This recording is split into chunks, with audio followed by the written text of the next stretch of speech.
தமிழ் மக்களுடைய பலத்தை நிரூபிப்பதற்கு இந்த விடயங்கள் சர்வதேச ரீதியிலும் அதே நேரத்தில் இலங்கையில் ஒரு பேரம் பேசல் விடயம் வருகின்ற பொழுது அல்லது அடுத்தடுத்த தேர்தல்களில் தமிழ் மக்களுடைய பலம் எவ்வளவு என்பதனை காண்பிப்பதற்கு இந்த விடயங்களை ஒரு முன்னுதாரணமாக காட்டக்கூடிய ஒரு விடயமும் இருக்கின்றது.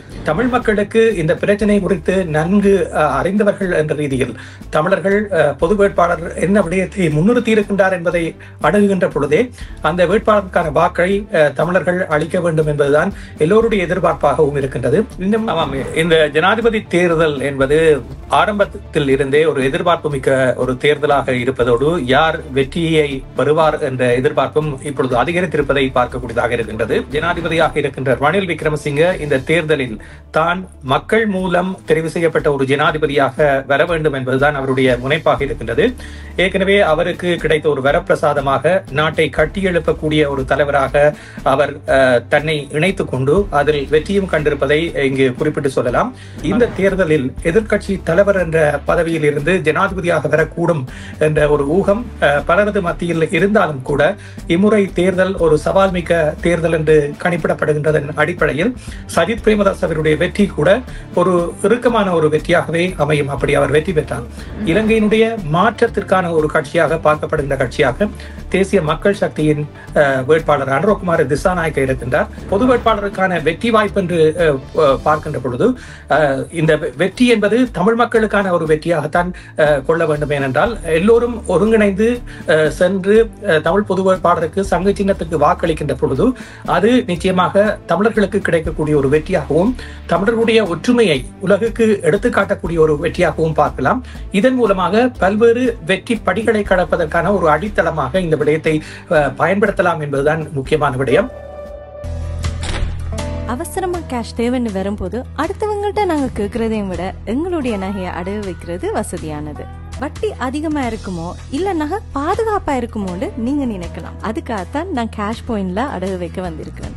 மிக குறைந்த வட்டி, லாக்கர்ல வைக்கிற மாதிரி நகைய பாதுகாப்பா வச்சிருக்காங்க. இதை விட என்னங்க வேணும்? Cash Point, money transfer, currency exchange, check cashing, cash for gold, gold loans அனைத்துக்கும் Cash Point.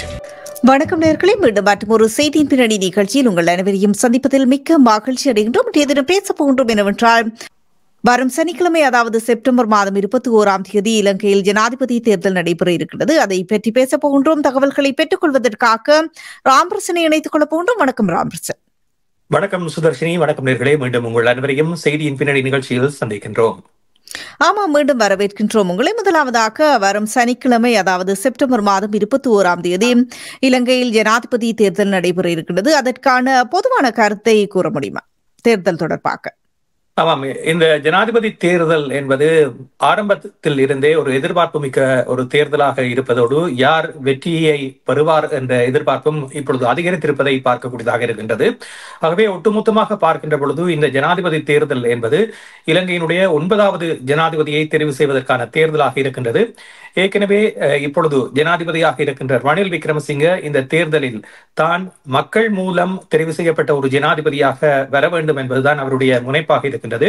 ஏற்கனவே அவருக்கு கிடைத்த ஒரு வரப்பிரசாதமாக நாட்டை கட்டியெழுப்பக்கூடிய ஒரு தலைவராக அவர் தன்னை இணைத்துக் கொண்டு அதில் வெற்றியும் கண்டிருப்பதை இங்கு குறிப்பிட்டு சொல்லலாம்.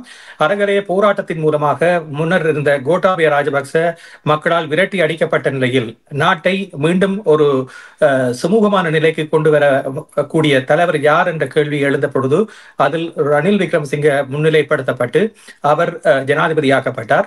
அதற்கு உறுதுணையாக பொதுஜன பெருமுன கட்சி இருந்தது. ஆனால் இப்பொழுது பொதுஜன பெருமுன கட்சிக்கு இருக்கின்ற ஒரு சவால் மிக்க ஒரு விடயம், தான் ஜனாதிபதி ரணில் விக்ரமசிங்கவோடு இணைந்து இந்த தேர்தலை எதிர்கொண்டால் பொதுஜன பெருமுனைய என்ற கட்சிக்கே ஒரு ஆபத்தாக அமைந்து விடுமோ என்ற காரணத்திற்காக இப்பொழுது நாமல் ராஜபக்சவை அவர்கள் களமிறக்கி இருக்கின்றார்கள். அவர்களுக்கு இந்த தேர்தலில் நாமல் ராஜபக்ச மூலமாக அவர் ஜனாதிபதியாக கூடிய வாய்ப்பு இல்லை என்று தெரிந்தும் கூட தங்களுடைய கட்சி சார்பாக ஒரு இளையவரை முன்னிறுத்தி ஒரு அடித்தளத்தை இடுவதற்கான தேர்தலாக இந்த தேர்தலை அவர்கள் கணித்து களமிறங்கி இருக்கின்றார்கள். அதே போன்று சஜித் பிரேமதாசாவை எடுத்துக்கொண்டால் அவர் ஏற்கனவே எதிர்கட்சியாக இருப்பவர், எதிர்கட்சி தலைவராக இருப்பவர். ரணில் விக்ரமசிங்கவோடு போட்டிக்கு போட்டியாக இருந்த ஒருவராக பார்க்கப்படுகின்ற சஜித் பிரேமதாஸ் அவர்கள் இப்பொழுது ஐக்கிய தேசிய கட்சியை இரண்டாக பிளந்து அந்த கட்சியின் மூலமாக உதயமான கட்சி தான் மக்கள் சக்தி கட்சி. இப்பொழுது ஐக்கிய மக்கள் சக்தியினுடைய தலைவராக விளங்குகின்ற சஜித் பிரேமதாச இந்த தேர்தலில் எதிர்க்கட்சி தலைவர் என்ற பதவியில் இருந்து ஜனாதிபதியாக வரக்கூடும் என்ற ஒரு ஊகம் பலரது மத்தியில் இருந்தாலும் கூட இம்முறை தேர்தல் ஒரு சவால் மிக்க தேர்தல் என்று கணிப்பிடப்படுகின்றதன் அடிப்படையில் சஜித் பிரேமதாஸ் அவருடைய வெற்றி கூட ஒரு இறுக்கமான ஒரு வெற்றியாகவே அமையும். அப்படி அவர் வெற்றி பெற்றார். அதே போன்று தேசிய மக்கள் சக்தியை எடுத்துக்கொண்டால் எல்லோராலும் பேசப்படுகின்ற ஒரு கட்சியாகவும் இதுவரை காலமும் தமிழ் மக்கள் மத்தியில் தேசிய மக்கள் சக்தி குறித்த ஒரு பார்வை இல்லாத நிலையில் அந்த கட்சி புலம்பெயர் நாடுகளில் இருந்தவர்களையும் சந்தித்தது.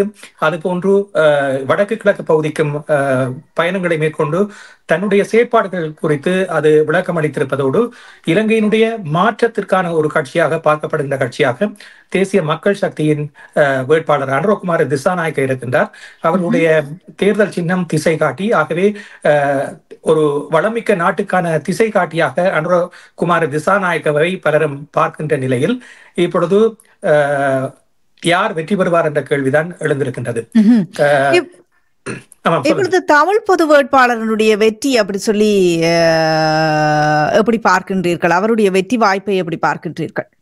ஆமாம், இலங்கையினுடைய அரசியல் யாப்பின்படி பார்த்தால் தமிழர் ஒருவர் ஜனாதிபதி ஆவது என்பது மிக ஒரு கடினமான விடயமாகவே பார்க்கப்படுகின்றது. அதே நேரத்தில் சிங்கள மக்கள் எவ்வாறு தமிழ் மக்கள் சிங்களவர்களுக்கு வாக்களிக்கிறார்களோ அதே போன்ற ஒரு நிலையில் சிங்களவர்கள் தமிழர்களுக்கு வாக்களிப்பாரா என்ற ஒரு கேள்வியை கேட்டால் அது இன்னும் இல்லை என்ற ஒரு நிலையில் தான் இருக்கின்றது. ஏனென்றால் தமிழ் வேட்பாளர் சார்பாக வைக்கப்படுகின்ற முன்மொழிவுகள், ஏனென்றால் தமிழர்களுக்கான உரிமைகளே மறக்கப்படுகின்ற நிலையில் அந்த உரிமைகளை கடந்து பொதுவாக சிந்திக்கக்கூடிய நிலையில் ஒரு தமிழ் பொது வேட்பாளர் அல்லது தமிழ் வேட்பாளர் இருப்பாரா என்ற கேள்வியை கேட்டால் இல்லாத ஒரு நிலைதான் காணப்படும். அந்த நிலையில் இப்பொழுது சிங்களவர்கள் தமிழருக்கு வாக்களிக்கக்கூடிய யதார்த்த நிலை என்பது இல்லை என்றே கூறலாம். அறவே அது சாத்தியமாகாத ஒன்றாக இருந்தாலும் கூட தமிழ் பொது வேட்பாளர் என்றவர் நிறுத்தப்பட்ட பொழுது முன்வைக்கப்பட்ட எண்ணக்கரு என்பது தமிழர்களுக்கு மிகவும் பொருத்தமான ஒரு விடயமாக பார்க்கப்படக்கூடியது. நிச்சயமாக இந்த ஒரு சந்தர்ப்பத்தில் தமிழர்களுடைய பலத்தை நிரூபிக்கக்கூடிய ஒரு விடயமாகவும் இதனை பார்க்கலாம்.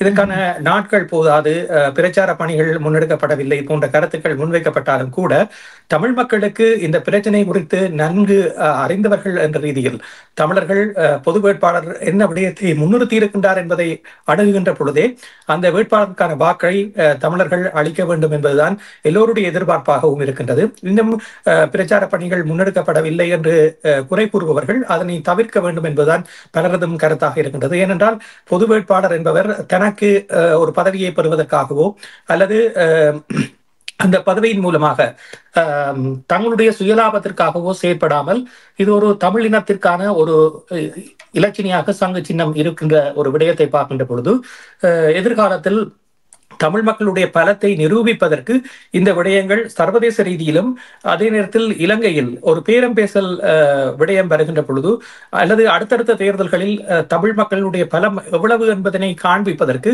இந்த விடயங்களை ஒரு முன்னுதாரணமாக காட்டக்கூடிய ஒரு விடயமும் இருக்கின்றது. இதே நேரத்தில் ஏற்கனவே தமிழர்கள் உலகளாவிய ரீதியில் ஒரு பொது வாக்கெடுப்பு நடக்க வேண்டும், அதன் மூலமாக தமிழர்களுடைய அரசியல் தீர்வை பெற்றுக்கொள்ளலாம் என்ற நம்பிக்கையில் இருக்கின்ற பொழுது இவ்வாறான வாக்கெடுப்பும் ஒரு பொது வாக்கெடுப்புக்கான முதல் படியாக பார்க்கலாம். ஏனென்றால் இந்த வாக்கெடுப்பில் எத்தனை பேர் வாக்களிக்கின்றார்கள், எவ்வளவு பேர் தமிழர்களுக்கு சார்பான வாக்கை அளித்திருக்கின்றார்கள் என்று காட்டுகின்றதற்கு இது ஒரு எடுத்துக்காட்டாக இருக்கும். இதன் மூலமாக இந்த பொது வாக்கெடுப்பு என்ற விடயம் வருகின்ற பொழுது இவ்வளவு சனத்தொகையில் இவ்வளவு பேர் தமிழர்களுக்கு உரிமை வேண்டும் என்பதனை வலியுறுத்தி நிற்கின்றார்கள். பொது வேட்பாளர் நிறுத்தப்பட்ட பொழுது இத்தனை மக்கள் அவருக்கு ஆதரவாக வாக்களித்திருக்கின்றார்கள். ஆகவே தமிழ் மக்களுக்கான அரசியல் தீர்வு என்பது எல்லோராலும் விரும்புகின்ற ஒரு தீர்வாக இருக்க வேண்டும் என்பதனை வலியுறுத்துவதற்கு இந்த விடயத்தை பயன்படுத்தலாம் என்பது இன்னும் ஒரு முக்கியமான விடயம். ஆகவே இந்த பொது வேட்பாளருக்கான வெற்றி வாய்ப்பு என்று பார்க்கின்ற பொழுது இந்த வெற்றி என்பது தமிழ் மக்களுக்கான ஒரு வெற்றியாகத்தான் கொள்ள வேண்டும். ஏனென்றால் எல்லோரும் ஒருங்கிணைந்து சென்று தமிழ் பொது வேட்பாளருக்கு சங்கு சின்னத்துக்கு வாக்களிக்கின்ற பொழுது அது நிச்சயமாக தமிழர்களுக்கு கிடைக்கக்கூடிய ஒரு வெற்றியாகவும் தமிழர்களுடைய ஒற்றுமையை உலகுக்கு எடுத்துக்காட்டக்கூடிய ஒரு வெற்றியாகவும் பார்க்கலாம். இதன் மூலமாக பல்வேறு வெற்றி படிகளை கடப்பதற்கான ஒரு அடித்தளமாக இந்த விடயத்தை பயன்படுத்தலாம் என்பதுதான் முக்கியமான விடயம். ஆகவே அனைவரும் வாக்களிக்க வேண்டும். இந்த வாக்களிப்பில் கலந்து கொண்டு சங்கு சின்னத்துக்கு வாக்களிப்பதன் ஊடாக இந்த விடயங்களை எதிர்காலத்தில் பெறுவதற்கு ஒரு முயற்சியை மேற்கொள்ளலாம். இதுவரை காலமும் பல்வேறு அரசியல் தீர்வுகளை வழங்குவதாக பலரும் கூறிக்கொண்டாலும் கூட இதுவரையில் அது எட்டா கனியாகத்தான் இருக்கின்றது. இப்பொழுது இருக்கின்ற ஜனாதிபதி ரணில் விக்ரமசிங்க கூட அடுத்த பொங்கலுக்கு தான் தீர்வை பெற்றுத் தருவதாக கூறினார். அதன் பின்னர் சில நாட்கள் தமிழ் தரப்போடு சந்தித்தார். பின்னர் பொருளாதார பிரச்சனை வந்தவுடன் தமிழர் பிரச்சனையை அப்படியே கையில் எடுத்ததை அப்படியே விட்டுவிட்டு அவர் சென்று விட்டார். இப்பொழுது மீண்டும் தமிழர் பிரச்சனை தொடர்பாக அவர் பல்வேறு விடயங்களை குறிப்பிடுகிறார். இருந்த போதிலும் இதே நிலைதான் ஏனைய கட்சிகளிடமும் இருக்கின்றது. இப்பொழுது இந்த கட்சிகள் என்ன செய்யும் என்று தெரியாத ஒரு நிலையை பார்க்கின்ற பொழுது தேசிய மக்கள் சக்தி தமிழர் தரப்பில் என்னென்ன விடயங்களை செய்யும் என்பது இன்னமும் நிரூபிக்கப்பட முடியாத ஒன்றாக இருக்கின்றது. அதே போன்று சஜித் பிரேமதாசவும் சில வாக்குறுதிகளை கொடுத்திருப்பதாக கூறப்படுகின்றது. ஆனால் அவரும் தான் ஜனாதிபதியான பின்னர் என்னென்ன நிலைப்பாடுகளை எடுப்பார் என்பதை ஊகிக்க முடியாத ஒருவராகத்தான் இருக்கின்றார். ஏனென்றால் தன்னுடைய தந்தை விடுதலை புலிகளால் கொலை செய்யப்பட்டார் என்ற ஒரு விடயத்தை அவர் பல்வேறு மேடைகளில் பேசி வருவதையும் பார்க்கக்கூடியதாக இருக்கின்றது. அது குறிப்பாக இந்த ஆயுத விநியோகம் தொடர்பாக விடுதலை புலிகளை பிரிப்பதற்காகத்தான் அந்த ஆயுதம் வழங்கப்பட்டது என்ற ஒரு விடயத்தையும் அவர் குறிப்பிட்டிருக்கின்றார். அது நாட்டை பிரிப்பதற்கான ஒரு ஆயுதம் அல்ல என்ற கருத்துக்களை குறிப்பிட்டு சிங்கள மக்கள் மத்தியில் பிரச்சாரங்களை மேற்கொள்கின்ற ஒரு நிலையும் காணப்படுகின்றது. ஆகவே அவருடைய அடிமனதில் இந்த விடயங்கள் இன்னமும் இருக்கின்றது என்ற ஒரு விடயத்தை தான் பார்க்கக்கூடியதாக இருக்கின்றது. தேர்தலுக்காக மக்கள் மத்தியில் பிரச்சாரம் மேற்கொள்கின்ற பொழுது இந்த விடயங்கள் முன்வைக்கப்படுகின்றன. அது சிங்கள தரப்பில் ஒரு மாதிரியும் தமிழர் தரப்புக்கு பேசுகின்ற பொழுது ஒரு மாதிரியும் இருக்கின்றது. இதே நிலைப்பாட்டை தான் ரணில் விக்ரமசிங்கவும் செய்து கொண்டிருக்கின்றார். அருண்குமார திசாநாயக்கவை பொறுத்தவரையில் அவர் இதுவரையில் எந்தவித ஒரு இனப்பிரச்சனை தீர்வு என்ற விடயத்தை தனியே எடுக்காமல் ஒட்டுமொத்தமாக ஒரு அரசியல் மாற்றத்திற்கான நகர்வு என்ற ஒரு விடயத்தை குறிப்பிடுகிறார். ஆகவே ஒட்டுமொத்தமாக இலங்கையினுடைய அரசியல் யாப்பை மாற்றுகின்ற ஒரு முயற்சியில் அவர் ஈடுபடக்கூடும். ஆனால் அதில் வருகின்ற சாதக பாதக தன்மைகள் எப்படி இருக்க போகிறது, அதற்கு தமிழர்களுக்கான தீர்வு எவ்வாறு முன்வைக்கப்பட போகின்றது என்பது ஒரு நீண்ட பயணமாக இருக்கின்றது. இந்த நீண்ட பயணத்தில் வாத பிரதிவாதங்கள் வரும். அதனை நிறைவேற்றுவதற்கு தமிழர் தரப்போடு எவ்வாறான பேச்சுவார்த்தைகள் முன்னெடுக்கப்படும் போன்ற விடயங்கள் எல்லாம் நன்கு சிந்தித்து செயற்படக்கூடிய ஒரு நிலையில் தான் எடுக்கப்பட வேண்டிய ஒன்றாக இருக்கின்றது. ஏனென்றால் இதுவரை காலமும் இல்லாத அளவுக்கு அவ்வாறான ஒரு மாற்றத்தை அவர் கொண்டு வருவாரானால் அதனால் தமிழர்களுக்கு எவ்வாறான பாதிப்புகள் ஏற்படும் என்பதெல்லாம் சிந்திக்கப்பட வேண்டிய ஒன்றாக இருக்கின்றது. இதே நேரத்தில் ஏற்கனவே சர்வதேச ரீதியில் எடுக்கப்படுகின்ற முயற்சிகளுக்கு சில வேளைகளில் இந்த நகர்வுகள் முட்டுக்கட்டையாக அமைந்தால் அதனால் ஏற்படக்கூடிய பாதிப்புகளை எவ்வாறு சமாளிப்பது போன்ற விடயங்கள் எல்லாம் இங்கே இருக்கின்றது. ஆகவே பொது வேட்பாளர் என்ற ஒரு விடயத்திற்கு மக்கள் ஆதரவு அளிக்கின்ற பொழுது அதனால் எந்தவித பாதிப்புகளும் தமிழ் மக்களுக்கு ஏற்பட போவதில்லை. அதன் மூலமாக வெற்றி கனியை பறிப்பதற்கான ஆரம்ப கட்ட புள்ளியில் இருந்து ஆரம்பிக்கக்கூடிய ஒரு வாய்ப்பு ஏற்படும் என்பதுதான் என்னுடைய கருத்து. இப்பொழுது இந்த தேர்தல் தொடர்பாக இந்தியா மற்றும் உலக நாடுகளுடைய தலையீடு எவ்வாறா இருக்க போகின்றது? ஆமாம், ஏற்கனவே இந்த தேர்தல் பிரச்சாரங்கள் ஆரம்பித்த பொழுது இந்தியா சஜித் பிரேமதாசவுக்கு ஆதரவு அளிப்பதாகவும் அமெரிக்கா ரணில் விக்ரமசிங்கவுக்கு ஆதரவு அளிப்பதாகவும் இதே நேரத்தில் சீனா அனுரகுமார திசாநாயக்கவுக்கு ஆதரவு அளித்து அவரை ஜனாதிபதியாக்குவதற்கான முயற்சியில் ஈடுபடுவதாகவும் செய்திகள் வெளிவந்திருந்தன. ஆனாலும் இந்த இறுக்கமான ஒரு போட்டி நிலவுகின்ற சூழ்நிலையில் இப்பொழுது யார் வெற்றி பெறுவார் என்பதனை தீர்மானிக்க முடியாத நிலையில் ஏற்கனவே தங்களுடைய பின்புலங்களின் மூலமாக சில நகர்வுகளை மேற்கொண்டிருக்கின்ற நாடுகள் இப்பொழுது இரண்டாவது மூன்றாவது தெரிவையும் தங்களுக்குள்ளே வைத்திருக்க வேண்டும் என்று விரும்புகின்றன. அந்த வகையில் பார்க்கின்ற பொழுது ஏற்கனவே இந்திய தூதுவர் உண்மையில் பேசிய பொழுது சஜித் ஒரு நல்ல வேட்பாளராக இருப்பார் என்ற கருத்தை தெரிவித்து ஒரு பொதுக்கூட்டத்தில் பேசியிருந்தார். ஆகவே அது இந்திய அரசினுடைய ஒரு எதிர்பார்ப்பாக இருக்கின்றது என்ற எண்ணப்பாட்டை பல்வேறு ஊடகவியலாளர்களும் வெளியிட்டிருந்தார்கள். ஆனால் இப்பொழுது ரணில் விக்ரமசிங்கவோடும் அவர்கள் பேசுவதாக அறிவிக்கப்படுகின்றது. இதற்கு முன்னர் இந்த தேர்தல்கள் நடைபெறுவதற்கு முன்னரே ஜனாதிபதி வேட்பாளராக அனுரகுமார திசாநாயக்க இருப்பார் என்ற ரீதியில் அவரையும் இந்தியா சந்தித்து பேசியிருந்தது. ஆகவே இந்தியா தான் நினைக்கின்ற ஒருவர் ஜனாதிபதியாக வேண்டும் என்பதில் கண்ணும் கருத்துமாக இருக்கின்றது. அதே நேரத்தில் மாலத்தீவு விடயம், பங்களாதேஷில் இடம்பெற்ற விடயங்கள் போன்றவையெல்லாம் இந்தியாவுக்கு ஒரு பிரச்சனையை ஏற்படுத்தி இருக்கின்றது. தான் இந்து சமுத்திர பிராந்தியத்தில் ஒரு வல்லரசாக திகழ்வதற்கு சீனாவினுடைய தலையீட்டை முறியடிப்பதற்கு இவ்வாறான சின்ன சின்ன நாடுகளுடைய உதவி அதற்கு தேவைப்படுகின்றது. தான் எடுக்கின்ற நடவடிக்கைகளுக்கு ஒத்திசைந்து போகக்கூடிய ஒரு நாடாக இலங்கையும் இருக்க வேண்டும். அதனுடைய தலைவர் அவ்வாறு இருந்தால் அதனூடாக செயற்படுத்துகின்ற விடயங்கள் இலகுவானதாக இருக்கும் என்று இந்தியா கருதுகின்றது. அந்த வகையில் நிச்சயமாக நிச்சயமாக இந்தியாவினுடைய தலையீடு இலங்கையினுடைய ஜனாதிபதி தேர்தல் விடயத்தில் இருக்கின்றது என்பது உண்மை. ஆனால் அது எவ்வாறு அதனை நகர்த்த போகின்றது என்பது கேள்வியாக இருக்கின்றது. ஆனால் சில விடயங்களினூடாக 39 ஜனாதிபதி வேட்பாளர்கள் களத்தில் இருக்கின்றார்கள் என்று நினைக்கின்ற பொழுதே, ஏன் அவர்கள் இருக்கின்றார்கள் என்று நினைக்கின்ற பொழுது அதற்கான பின்புலம் விளங்கும். அது ஒவ்வொரு நாடுகள் சார்ந்த வேட்பாளர்களாக இருக்கக்கூடும் என்ற ஐயமும் வெளிப்படுத்தப்படுகின்றது. அவர்களின் ஊடாக இந்த வாக்குகளை சிதறடிப்பதற்கு இந்தியா, அமெரிக்கா போன்ற நாடுகளுடைய முயற்சி ஏற்கனவே திட்டமிடப்பட்டு விட்டது என்பதற்கு எடுத்துக்காட்டாக இந்த விடயங்கள் இருக்கின்றன.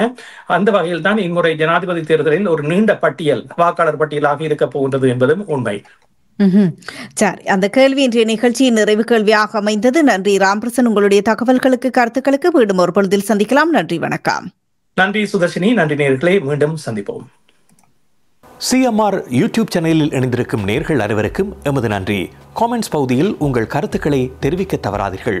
முக்கிய செய்திகள், காணொளி தொகுப்புகள், நேர்காணல் என பலதரப்பட்ட அம்சங்களையும் உங்களுக்காக தருகின்றது சிஎம்ஆர் யூடியூப் சேனல். சிஎம்ஆர் என்று சர்ச் செய்து எமது யூடியூப் சேனலை சப்ஸ்கிரைப் பண்ணுங்கள். உங்கள் உற்றார் உறவினர் நண்பர்களோடும் இந்த காணொளி தொகுப்புகளை பகிர்ந்து கொள்ளுங்கள். அருகில் இருக்கின்ற முக்கிய காணொளி தொகுப்புகளையும் தவறவிடாமல் பாருங்கள்.